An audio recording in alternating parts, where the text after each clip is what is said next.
నమస్తే. సునీతా లక్ష్మారెడ్డి పటాన్చెరు ఎమ్మెల్యే మైపాల్ రెడ్డి రేవంత్ రెడ్డిని కలిశారు. అంటే ఆపరేషన్ ఆకర్ష్ ఇక్కడ పనిచేస్తుందని అనుకోవచ్చా అనేది ఇప్పుడు మనకు వివరించడానికి మనతో పాటు సీనియర్ జర్నలిస్ట్ దాము బాలాజీ ఉన్నారు. ఆయన అడిగి తెలుసుకుందాం. నమస్తే సార్. నమస్తే సార్, ఇప్పుడు ఆపరేషన్ ఆకర్ష్ రేవంత్ రెడ్డి వీళ్ళని ఆకర్షించే పనిలో ఉన్నారనుకోవచ్చా? ఎందుకంటే మొన్న కోమటిరెడ్డి వెంకటరెడ్డి కూడా దాదాపు 30 మంది బీఆర్ఎస్ ఎమ్మెల్యేలు కాంగ్రెస్లోకి రావడానికి సిద్ధంగా ఉన్నారు అనేది చెప్పాడు. అంటే ముందు నుంచి కూడా ఒకటి కాంగ్రెస్ అధికారంలోకి వచ్చిన డే 1 నుంచి కూడా బీఆర్ఎస్ ప్రభుత్వం ఒక గేమ్ స్టార్ట్ చేసింది. అదేంటంటే ఈ ప్రభుత్వం ఎక్కువ రోజులు ఉండదు, కూలిపోతుంది అని. దానికి కారణం ఏంటంటే వీళ్ళకి మ్యాజిక్ ఫిగర్ 60 అయితే ఇంకొక 6 మంది మాత్రమే ఉన్నారు. అందులో 5 మంది కాంగ్రెస్ వాళ్ళు, ఒక్కరు సిపిఐ. కాబట్టి ఒక 7-8 మంది బయటికి వెళ్ళినా ప్రభుత్వం కూలిపోతుంది. సో ఇది ఈ కాంటెక్స్లో ఏంటంటే మన బీఆర్ఎస్ ఎమ్మెల్యేలు లేకపోతే బీఆర్ఎస్ నాయకత్వం కాంగ్రెస్లో ఉండే కొంతమందిని లాగేస్తుంది. ఆల్రెడీ కేసీఆర్ మనుషులే కాంగ్రెస్లో ఉన్నారు.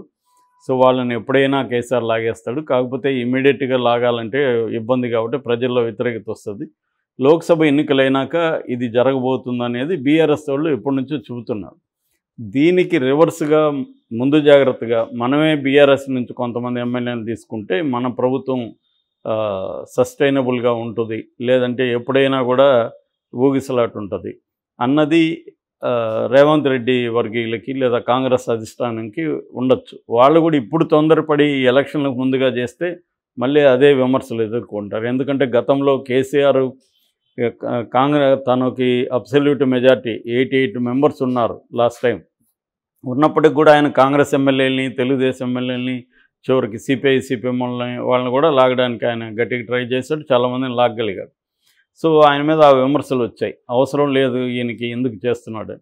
అలాగా ఇప్పుడు రేవంత్ రెడ్డి కూడా ఇప్పుడు చేస్తే ఆయనకు ఆ ప్రాబ్లం వస్తుంది. కాబట్టి ఈ ఎలక్షన్లు అయినాక లాగాలనే ఉద్దేశంతో ఉన్నట్టుగా కనబడుతుంది. సో ఈ కాంటెక్స్ట్లో 2 రోజుల క్రితం 4 బీఆర్ఎస్ ఎమ్మెల్యేలు, ఆయన కొత్త ప్రభాకర్ రెడ్డి దుబ్బాక ఎమ్మెల్యే, తర్వాత సునీతా లక్ష్మారెడ్డి నర్సాపూర్ ఎమ్మెల్యే, పటాన్చెరు ఎమ్మెల్యే మహిపాల్ రెడ్డి, తర్వాత జహీరాబాద్ ఎమ్మెల్యే మాణిక్యరావు, ఈ 4 వెళ్ళి కలిశారు.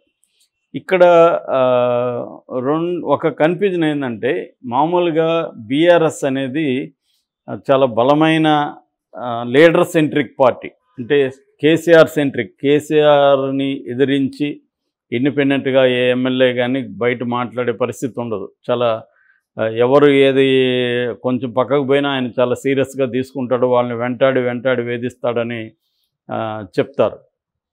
అటువంటి కాంటెక్స్లో ఈ 4 ఎమ్మెల్యేలు కేసీఆర్కి పర్మిషన్ లేకుండా రేవంత్ రెడ్డిని పోయి ఎందుకు గెలిచారు అనే ప్రశ్న పెద్దగా ఉంది. వాళ్ళు చెప్తున్న ఆన్సర్ ఏంటంటే, మేము మా ప్రోటోకాల్ ప్రకారం మాకు సరైన సెక్యూరిటీ ఇవ్వలేదు, అట్లాగే నియోజకవర్గ అభివృద్ధి కోసం కలిసాము అని చెప్తున్నారు. మరి వీళ్ళు ఎప్పుడైనా గతంలో కేసీఆర్ సీఎం ఉన్నప్పుడు నియోజకవర్గ అభివృద్ధి కోసం కలిసారా?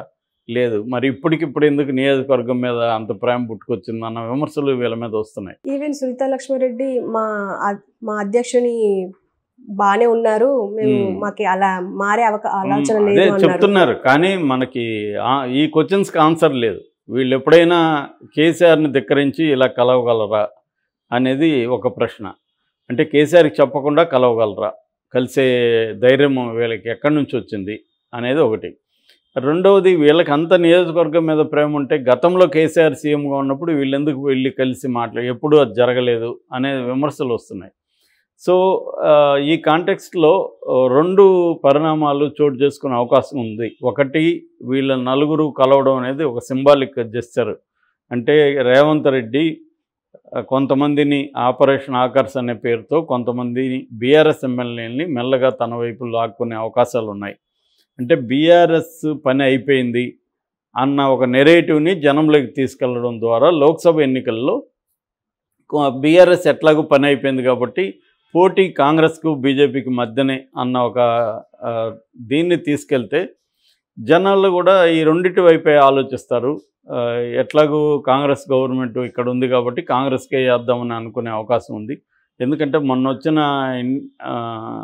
ఇండియా టీవీ సర్వే కూడా కాంగ్రెస్కి ఎక్కువ రావని చెప్తుంది, బీఆర్ఎస్కే ఎక్కువ, లోక్సభలో కూడా బీఆర్ఎస్ఏ బెటర్ పర్ఫార్మెన్స్ ఉంటుంది అని చెప్తుంది.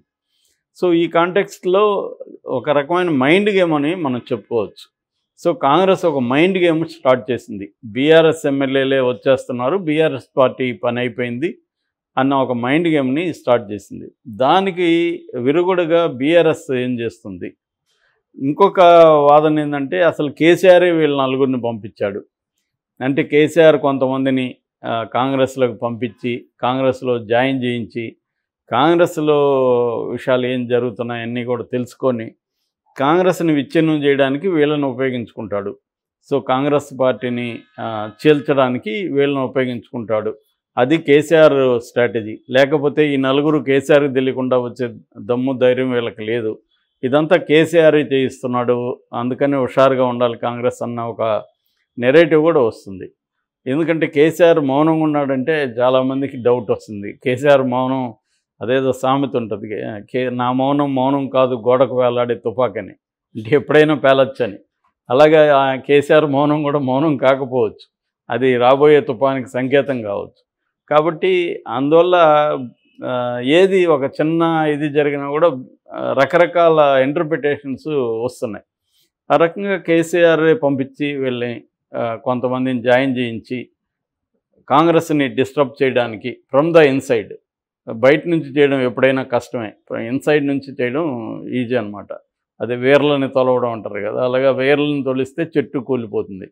కాబట్టి ఇన్సైడ్ నుంచి నరకు రావడానికి కేసీఆర్ స్ట్రాటజీ. కేసీఆర్ని తక్కువగా అంచనా వేయలేం. కేసీఆర్ స్ట్రాటజీలలో చాలా బెస్ట్ స్ట్రాటజిస్ట్ ఆయన. ఎందుకంటే సెంట్రల్ గవర్నమెంట్ కాంగ్రెస్ని ఆయన తనకు అనుకూలంగా మ్యానిపులేట్ చేసి తెలంగాణను తీసుకురావడంలో చాలా ప్రముఖ పాత్ర ఆయన స్ట్రాటజిస్ట్కి ఉంది. సో కాబట్టి ఇక్కడ కూడా ఏదో కాంగ్రెస్కి అప్పగించేసి ఇంట్లో కూర్చునే వ్యక్తి కాదు కేసీఆర్. కాబట్టి ఆయన స్ట్రాటజీలు ఏవో వేస్తున్నాడు అనేది ఒక వెర్షన్ అనమాట. ఏదేమైనా ఖచ్చితంగా గేమ్ అయితే స్టార్ట్ అయినట్టుగా మనం చెప్పుకోవచ్చు ఇద్దరి మధ్య.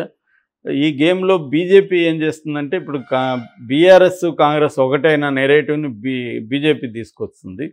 సో వాళ్ళకేందంటే ఇప్పుడు ఇది నేషనల్ లెవెల్లో జరిగే ఎన్నికలు కాబట్టి లోకల్ ఇష్యూస్ కంటే నేషనల్ ఇష్యూసే ప్రధానంగా పనిచేస్తాయి. కాబట్టి వాళ్ళు ఇది కాంగ్రెస్ వర్సెస్ బీజేపీ లేదా రాహుల్ వర్సెస్ మోడీ అన్న నెరేటివ్ని వాళ్ళు తీసుకొస్తున్నారు. అందుకనే మొన్న రామ విగ్రహానికి ప్రాణప్రతిష్ఠ చేసినప్పుడు కూడా ఇక్కడ ఇంటింటికి వెళ్ళి అత్యంతలు కార్డు ఇన్విటేషన్ ఇచ్చారనమాట.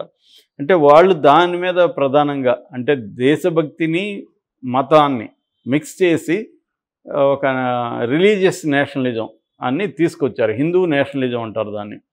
అది ఒక కొత్త టానిక్ అని చెప్పచ్చు. ఆ టానిక్ బాగా పనిచేస్తుంది బీజేపీకి. అది ఎప్పటి నుంచో తీసుకొచ్చారు. సో రిలీజియన్ని అంటే ఈ రాముడి ఇది నువ్వు చేయకపోతే నువ్వు దేశద్రోహి అని చెప్పడం, నిజానికి దేశానికి దానికేం సంబంధం లేదు, ఇట్స్ ఏ రిలీజియన్. కానీ దాన్ని అలా కంకాక్ట్ చేయగలిగారు. సో ఈ ఆస్పెక్ట్లో కాంగ్రెస్ పార్టీ నిజంగానే ఆకర్షిస్తుందా, నిజంగానే లాగుతుందా, బీఆర్ఎస్ నుంచి నిజంగానే వెళ్ళిపోతారా ఎమ్మెల్యేలు అనేది కొద్ది రోజులు పోతే కానీ క్లారిటీ రాదు. నాకు తెలిసి ఎన్నికల లోపల ఎవరు కూడా జాయిన్ అయ్యే అవకాశం అయితే లేదు. కానీ జాయిన్ అవ్వబోతున్నారు, బీఆర్ఎస్ పార్టీ కూలిపోబోతుంది, దాని పని అయిపోయింది అన్న ఒక నెరేటివ్ని అయితే జనంలోకి తీసుకెళ్తారు. ఈ మధ్యకాలంలో కూడా బీఆర్ఎస్ అనే పార్టీ పేరు మళ్ళీ టీఆర్ఎస్గా మార్చబోతున్నారు అన్న ఇది కూడా తీసుకున్నారు. ఒక పుకారు క్రియేట్ అయింది. ఎందుకంటే బీఆర్ఎస్ అనే పేరు మార్చడం వల్లే జనం డిస్కనెక్ట్ అయ్యారన్న ఒక నెరేటివ్ కూడా బయటకు వచ్చింది. ఎప్పుడైనా ఒక ఫెయిల్యూర్ జరిగినప్పుడు దాని విశ్లేషణ వేరే ఉంటుంది. ఇదే సక్సెస్ అయితే బీఆర్ఎస్ మార్చినాక మంచి జరిగింది అనే నెరేటివ్ కూడా ఉంటుంది.